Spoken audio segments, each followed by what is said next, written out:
Good morning, dear students. Today we will take the capacitance in series and capacitance in parallel. Capacitance in series and capacitance in parallel. तो इसके लिए देख लेना बेटे जरा ये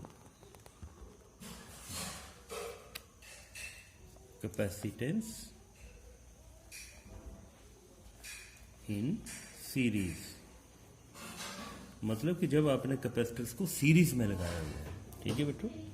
तो सीरीज में कैसे होंगे बेटे, जैसे ये कैपेसिटर है, ये दूसरा कैपेसिटर है, ये तीसरा। This is a symbol of capacitor. Capacitor का जो सिंबल है वो ऐसे बनाते हैं, ठीक है बेटे। माना ये आपके पास 3 कैपेसिटर है और इनको किससे कनेक्ट किया होगा, बैटरी। ये होती है बेटे बैटरी, ओके। यहाँ पर की लगाए, की मीन्स ये क्या है, स्विच, ओके बेटे, की। और ये बैटरी होती है बेटे, ये पॉजिटिव नेगेटिव पॉजिटिव नेगेटिव, ठीक है बेटे। बेसिकली बैटरी क्या होती है, कॉम्बिनेशन ऑफ सेल्स। तो ये सेल है, एक सेल है, ये दूसरा सेल है। और सपोज ये C1 कैपेसिटर, ये C2 कैपेसिटर और ये C3 कैपेसिटर, ठीक है बेटे। ये 3 कैपेसिटर है आपके पास। हाँ बेटे, बैटरी यहाँ से कनेक्ट की मीन्स इसका पॉजिटिव टर्मिनल और इसका नेगेटिव टर्मिनल है। अच्छा बेटे, होगा क्या कि जैसे यहाँ पे स्विच ऑन करेंगे, अब की को आप क्लोज करेंगे, यहाँ से करंट फ्लो हो जाएगा। और जो करंट की जो डायरेक्शन है वो क्या होती है, पॉजिटिव टू नेगेटिव, ऐसे करके करंट फ्लो, ठीक है बेटे। आई डिनोट करते हैं ऐसे करके, पॉजिटिव टू नेगेटिव। अब करंट है क्या बेसिकली बेटे, this is the flow of charge. तो यहाँ से जैसे पॉजिटिव है, यहाँ से पहले इसको क्या होगा, ये पॉजिटिव हो जाएगा, ठीक है बेटे। ये पॉजिटिव होगा और नेचुरली है, जैसे कि आपको पता है यहाँ पे पॉजिटिव हो तो इंडक्शन के कारण यहाँ पर नेगेटिव चार्ज आ जाएगा। एक में नेगेटिव आता है और आउटर फेस में पॉजिटिव आता है। पॉजिटिव यहाँ चला जाएगा, जैसे आपने प्रिंसिपल ऑफ कैपेसिटर में पढ़ा हुआ है। तो ये नेगेटिव हो जाएगा, इन दिस वे ये पॉजिटिव है और ये क्या हो जाएगा बेटे, नेगेटिव, ठीक है। तो आप देख रहे हैं बेटे कि इसमें जब आपने कैपेसिटर को सीरीज में लगाया हुआ है तो चार्ज सभी में सेम होगा, Q1 Q2 और Q3, ठीक है बेटे। और C1 C2 C3 क्या है, इसकी जो कैपेसिटेंस है, capacitance of C1, capacitor of capacitor 2 and C3 is the capacitance of capacitor 3, ठीक है बेटे। तो यहाँ पर आपने बेटे एक ध्यान रखना है कि when the capacitance are in series, इसमें ध्यान रखना कि Q1 is equal to Q2 is equal to Q3। कि तीनों कैपेसिटर्स में जो चार्ज होगा वो क्या होगा, सेम होगा, ठीक है। अब बात आ गई वोल्टेज। 2 चीजें आपने ध्यान रखनी है, वोल्टेज। अब आपको पता है कि वोल्टेज, अब देखो बेटे यहाँ C1 जो वो पॉजिटिव टर्मिनल ऑफ बैटरी से सबसे नजदीक है, तो यहाँ पर सबसे ज्यादा पोटेंशियल होगा, यहाँ पर उससे कम पोटेंशियल होगा और यहाँ पर उससे कम पोटेंशियल होगा। बोलने का मतलब कि यहाँ पर V1 पोटेंशियल है, यहाँ ऊपर लिख देता हूँ। C1 के अक्रॉस कितना पोटेंशियल है, V1। C2 के अक्रॉस कितना है, V2। और C3 के कितना अक्रॉस है, V3, ठीक है बेटे। So means V1, V2, V3 are the potential across C1, C2 and C3, okay? अब बेटे ये चार्ज तो सेम होता है सीरीज में और पोटेंशियल अलग अलग होता है। अलग अलग क्यों हुआ, क्योंकि हर कैपेसिटर जो वो पॉजिटिव टर्मिनल ऑफ बैटरी से अलग अलग दूरी पर है, ठीक है बच्चे। अब यहाँ पे हमें पता क्या चला कि पोटेंशियल नेचुरली, और टोटल पोटेंशियल कितना दे रही है बैटरी, टोटल पोटेंशियल दे रही है V। तो V will be equal to V1 V2 plus V3, ठीक है बेटे। ये 3 ये आ गया हमारे पास इक्वेशन। ये क्यों आई, क्योंकि इसमें तीनों ही पोटेंशियल अलग अलग है। अब बेटे आपने पढ़ा हुआ है कि जो रिलेशन है हमारा कैपेसिटेंस का रिलेशन क्या है बेटे, कैपेसिटेंस क्या था बेटे, Q is equal to CV, यही था। तो यहाँ पे देखिए आपकी V की जगह हमने भरना, तो V क्या आएगा, it will be equal to Q/C, ठीक है बच्चों। V की जगह क्या आएगा, Q/C, ठीक है। और यहाँ पर V1 की जगह क्या आएगा, Q/C1, ठीक है बच्चे। V2 की जगह क्या आएगा, Q/C2। और ये कहाँ से आया बेटे रिलेशन हमारा, कैपेसिटेंस। सिमिलरली V3 क्या होगा, Q/C3, ठीक है बच्चों। तो इक्वेशन 1 में पुट कर देंगे। अच्छा, और V जो हमारा नेट टोटल पोटेंशियल है उसको हम लिखेंगे CS। CS क्यों लिख रहा हूं मैं यहाँ पर, CS is the net capacitance in series, ठीक है बच्चे। यहाँ क्या आ जाएगा, क्यू अपॉन सी एस, यहाँ क्या आएगा P1 की जगह Q upon C1 plus Q upon C2 plus Q upon C3। ठीक है बेटे, तो आपको क्यू क्यों सेम लिखा है, क्योंकि सीरीज में जो वो बेटे चार्ज सेम रहता है, पोटेंशियल अलग अलग है। तो यहां से क्यू कैंसिल हो जाएगा and we are left with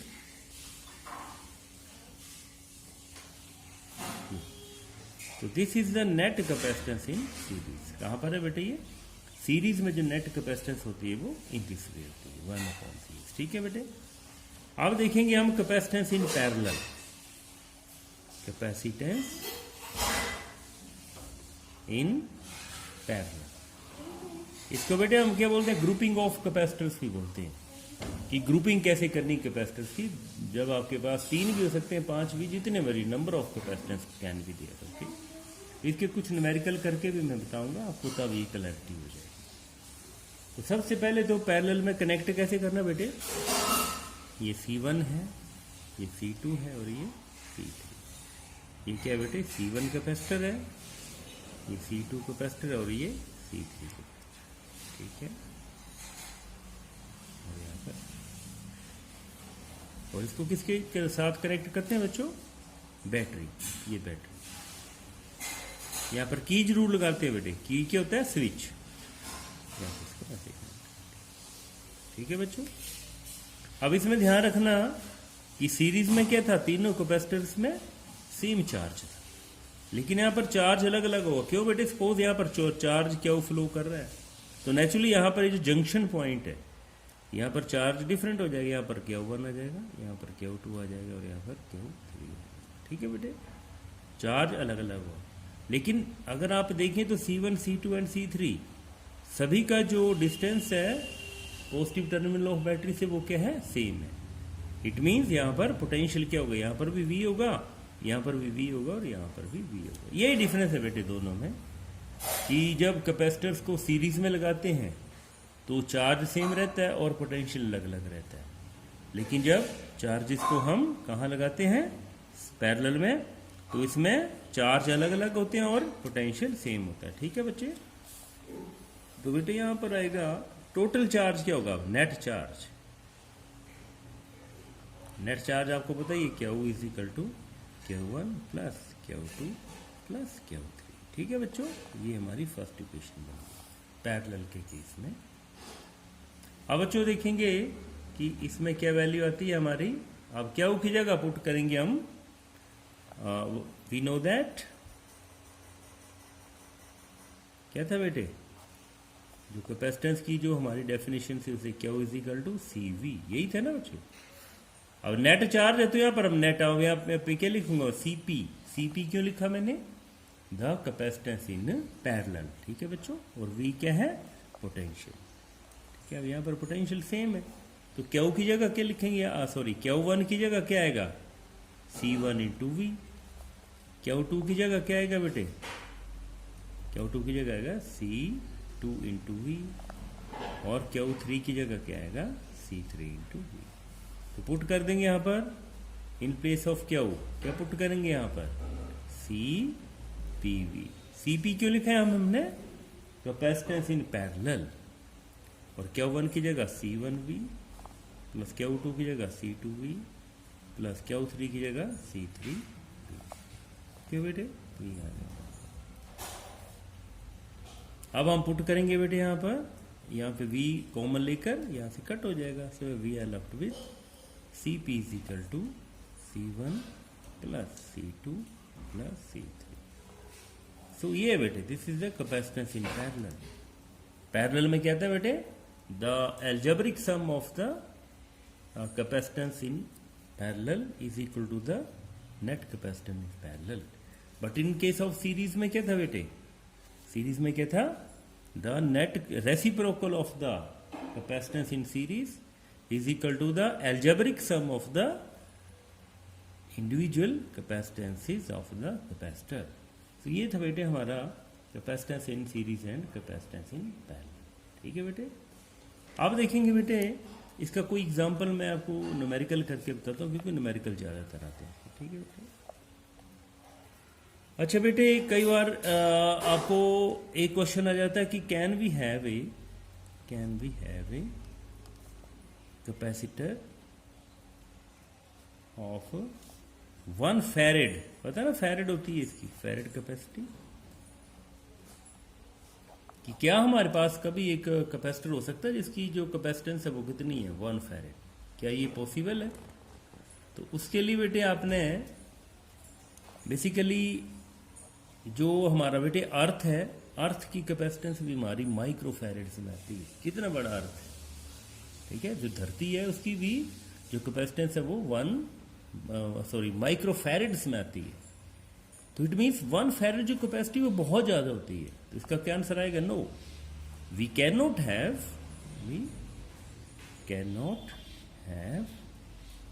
capacitor of 1 farad capacity, क्योंकि ऐसे लिख देना फिर आपने इवन द अर्थ, क्योंकि अर्थ भी कंडक्टर है ना बेटे एक, even the earth has capacity in micro farads. ठीक है बच्चे, तो 1 फैरेड जो कैपेसिटी वो कभी भी नहीं होती है, किसी की भी 1 फैरेड कैपेसिटेंस नहीं हो सकती है। अच्छा बेटे, इसका एग्जाम्पल, कोई एग्जाम्पल करते हैं। फॉर एग्जाम्पल माना यहाँ पर हमने पहले सीरीज का करते हैं बेटे, ठीक है। तो माना आपके पास ये है एक, ये ऐसे, ठीक है बेटे, इसकी कितनी है 2 माइक्रो फैरेड है, इसकी कितनी है 3 माइक्रो फैरेड है, और इसकी कितनी है 6 माइक्रो फैरेड, ठीक है बच्चों। और इसको बैटरी से कनेक्ट किया हुआ है, ठीक है बेटे। अब आपको पता है ये कैसे हैं, they are connected in series. तो सीरीज में कैसे होती है बेटे, नेट कैपेसिटेंस 1/CS = 1/2 + 1/3 + 1/6। ये क्यों लिया? क्योंकि सीरीज में जो कैपेसिटेंस होती है बेटे वो होती है हमारी, इसके रेसिप्रोकल का सम होता है, ना कि इसकी एल्जेब्रिक सम नहीं होता, बल्कि ये होता है रेसिप्रोकल का सम। अब इसको कैसे करेंगे बेटे? अब इसका पहले क्या लेना पड़ेगा, एलसीएम। तो 2 3 6 का मेरे ख्याल एलसीएम आएगा 6। तो यहाँ पे कितना आएगा 3 2 = 6 + 3 2 = 6 + 6 1 = 6। तो कितना आ गया बेटे 3 2 5 + 1 क्या आ गई, 6/6 क्या आ गई 1 माइक्रो फैरेड। तो CS क्या आ गया, ऑपोजिट भी इसका वही होगा, क्या होगा 1 माइक्रो फैरेड। तो यहां से देख रहे हैं आप बेटे कि जब हम सीरीज में कैपेसिटेंस को कनेक्ट करते हैं कैपेसिटर्स को, तो क्या होती है, इसकी जो नेट कैपेसिटेंस है वो कम हो जाती है। जैसे ये 2 3 6 था और इसकी नेट कैपेसिटेंस क्या आ रही है बेटे 1 माइक्रो फैरेड। ओके बेटे, अब कोई और इसका एग्जांपल लेते हैं। फॉर एग्जांपल सीरीज का एक और केस करते हैं बेटे। सीरीज में फॉर एग्जांपल आपने कोई सीरीज में आपने लिया हो कोई, फॉर एग्जांपल जैसे अभी किया वैसे, ठीक है बेटे। माना इसकी 2 है, इसकी 5 है, और इसकी कितनी है 8 है, ठीक है बेटे। ये हमारे पास थी, they are connected in series, ये ठीक है। अब इसकी नेट कैपेसिटेंस सेम वही वैसे तरीका बेटे इसका, सीरीज में 1/2 + 1/5 + 1/8, ठीक है बेटे। अब वही बात 1/CS, इसका क्या आएगा बेटे, आई थिंक इसका आएगा 40। 40 का नीचे एलसीएम आ जाएगा, यहाँ पर कितना आ जाएगा 20 + यहाँ पर 8, यहाँ पर 5, ठीक है बच्चों, ये आ गया। अब इसका जो 1/CS, ये कितना आएगा बेटे 20 + 8 28, और 5 क्या जाएगा ये 33 33/40, क्या बेटे माइक्रो फैरेड। सपोज ये किसमें था माइक्रो फैरेड, ये भी किसमें था माइक्रो फैरेड, ठीक है बेटे। तो यहाँ पे बेटे क्या आ जाएगी हमारी, इसकी जो ये है 1/CS था, तो CS की वैल्यू क्या आएगी बेटे, रेसिप्रोकल था नहीं, 40/33 माइक्रो, ठीक है बेटे। ये ऐसे करके आएगा।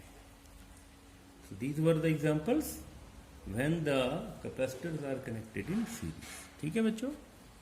तो अब करेंगे capacitors in parallel, capacitance in parallel. ये तो सीरीज में थी बेटे। अब पैरेलल का तो बहुत इजी है। पैरेलल में क्योंकि अलजेब्रिक सम होते हैं तो उसको कैसे करेंगे? फॉर एग्जांपल ये है हमारे पास, दो भी हो सकते हैं, जरूरी नहीं तीन, दो भी हो सकते हैं, तीन भी हो सकते हैं, चार भी हो सकते हैं। ये मैंने कितना है? 2 है, दूसरा 9 है,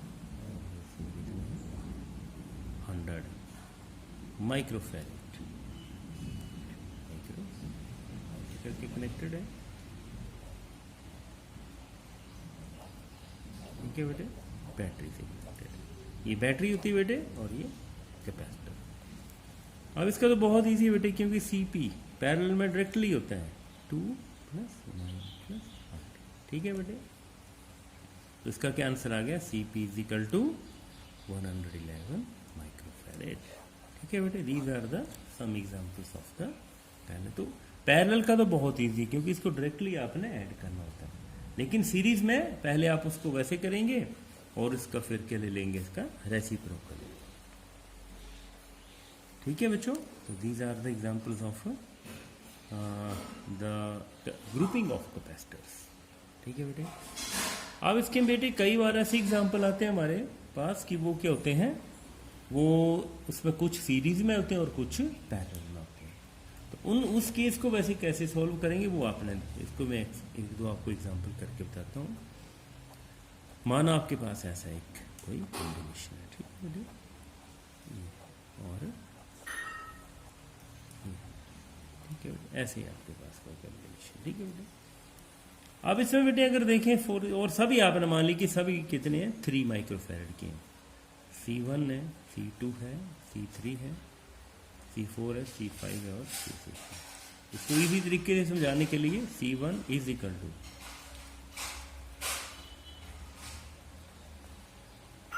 मान ली कितने? सारे 3 माइक्रोफैरेड। ठीक है बेटे, अलग अलग भी हो सकते हैं, पर इसमें ये 3 माइक्रोफैरेड के हमने लिखे हुए हैं। अब इसमें बेटे देखो, इसमें पुट करेंगे C1। अब सबसे पहले ये सीरीज में दोनों, ये तो अलग ही है, ये तीनों सीरीज में। तो पहले क्या करेंगे? इनको कर लेंगे सॉल्व, इनको सॉल्व कर लेंगे। ठीक है बेटे, फिर जो भी वैल्यू आएगी फिर उसको हम क्या करेंगे?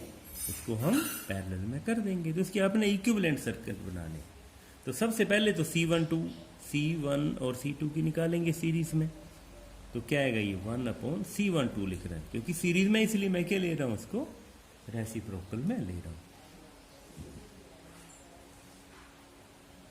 क्योंकि दोनों 3 है। तो इसकी क्या वैल्यू आएगी? यहाँ पे 3 आएगा और यहाँ पर 1 + 1 2।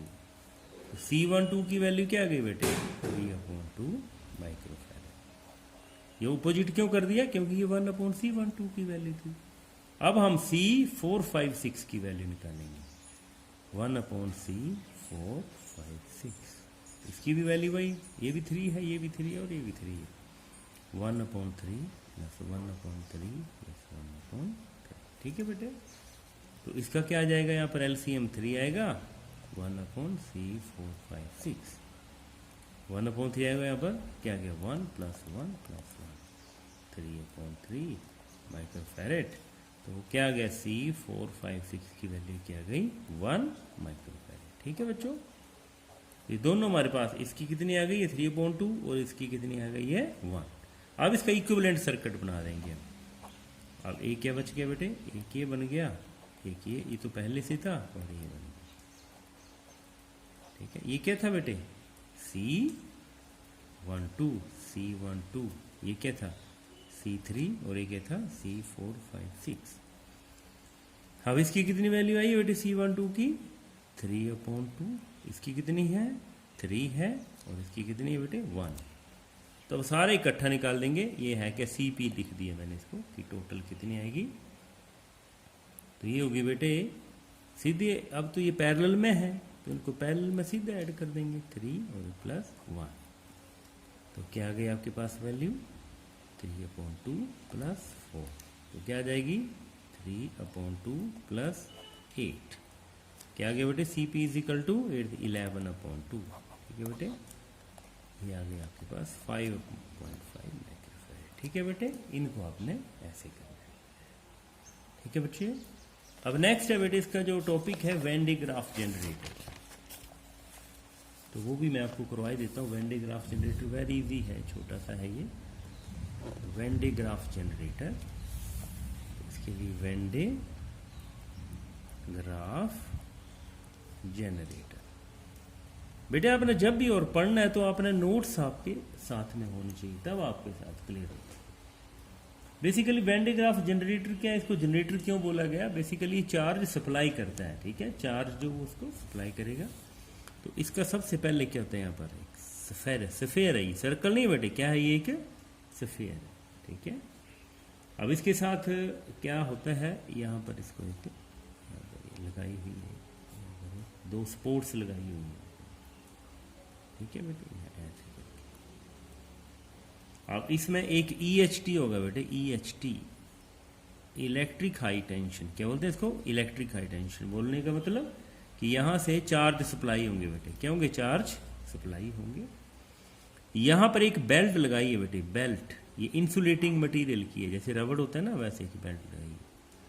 और ये कहाँ घूम रही है, दो पुलिस है, पुली मतलब जो जैसे रोटेट कर रही है, मोटर होती है ना, एक यहाँ पर भी है, ठीक है।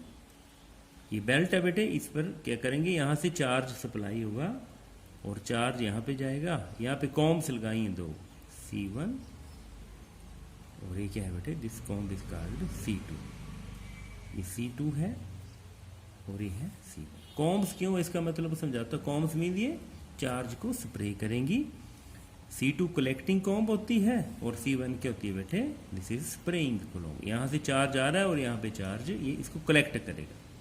मीन्स होगा क्या कि जब ये पुली रोटेट करेगी बेटे, है ना, बेल्ट रोटेट करेगी पुलिस के ऊपर, तो ये पॉजिटिव चार्ज यहाँ से इन दिस वे आगे की तरफ मूव करेगा, ऐसे चल रहा है और यहाँ पे चली हुई है बेल्ट। अब जैसे यहाँ पर पहुंचेगा, यहाँ पर जो सफेयर के साथ कनेक्ट किया हमने एक और कॉम्ब, वो यहाँ पे चार्ज कलेक्ट करेगी और चार्ज कहाँ चलता जाएगा, यहाँ पर, ठीक है बेटे। इसमें चार्ज क्या होता जाएगा, एक्यूमुलेट होता जाएगा, क्योंकि सफेयर है, ये मेटल का बना हुआ है। जैसे इसमें आएगा तो चार्ज एकदम यहाँ पे बढ़ता जाएगा। एक्चुअल में होगा क्या बेटे, एंड में यहाँ पर बहुत ज़्यादा चार्ज हो जाएगा। तो आपको पता है कि जैसे जैसे चार्ज बढ़ता जाएगा, जैसे जैसे चार्ज बढ़ता जाएगा, तो यहाँ क्या होगा, इन दिस वे, यहाँ पे एक पाइप लगी हुई है, बढ़ता जाएगा तो रिपल्शन हो जाएगी बेटे। और एक टाइम आएगा, ऐसा आएगा, इतनी ज़्यादा रिपल्शन हो जाएगी कि चार्ज यहाँ से फ्लो करके सीधा यहाँ पर टारगेट को हिट कर देगा, it will hit the target, ठीक है बेटे। तो ये है इसका, this is a when day graph generator. और इसके जो बेटे प्रिंसिपल है वो क्या है, जैसे आपने देखा होगा कि यहाँ पर क्या लगाई है हमने, कॉम्ब्स लगाई है। कॉम्ब ऐसे होगी ना बेटे, थोड़ी ऐसे ही, इसके पॉइंटेड एजेस है, पॉइंटेड। तो कॉम्ब्स का यूज क्या है यहाँ पर, कि डिस्चार्ज जो वो कैसे टेक प्लेस करता है, discharge take place very easily at the pointed ends, क्योंकि पॉइंटेड एंड्स हैं ये, इसलिए यहाँ से चार्ज इजीली चला जाता है। और ये इसका फर्स्ट प्रिंसिपल भी है। और दूसरा प्रिंसिपल है कि spherical surface easily accept the charges irrespective of the potential raised on it, कि यहाँ पर हमने क्या लगाया, स्फेरिकल सरफेस लगाया है, तो बड़ी आसानी से ये चार्जेस को एक्सेप्ट कर लेता है। और जैसे चार्जेस बढ़ते जाएंगे, यहाँ पर ये चार्ज यहाँ पर हिट कर जाएगा टारगेट, ठीक है बेटे। अच्छा, इसके यूजेस क्या है बेटे, सबसे बड़ा यूज क्या है, it is use to accelerate the charges. क्या यूज है बेटे इसका, to accelerate the charges, charges को वेलोसिटी देने के लिए, ठीक है, एक्सेलरेट द चार्जेस, ठीक है बेटे। कई बार कहाँ यूज होता है, फॉर एग्जांपल न्यूक्लियर रिएक्शंस में होता है, ठीक है, न्यूक्लियर रिएक्शंस में होता है, कोई ऐसे रिएक्शन करने पड़ते हैं जहाँ पर हमें चार्जेस की जरूरत होती है। तो ये था बेटे आपका वेन डे ग्राफ जनरेटर। तो आई थिंक ये आपका लास्ट टॉपिक भी क्लियर हो चुका है बेटे, ओके। तो ये आपका बेटे चैप्टर यूनिट फर्स्ट जो आपकी कंप्लीट हो चुकी है। तो बेटे आपने तैयारी रखनी है, अब उसके बाद हम इसकी हम टेस्ट लेंगे, तो उसके लिए आपने रेडी रहना। Okay, thanks.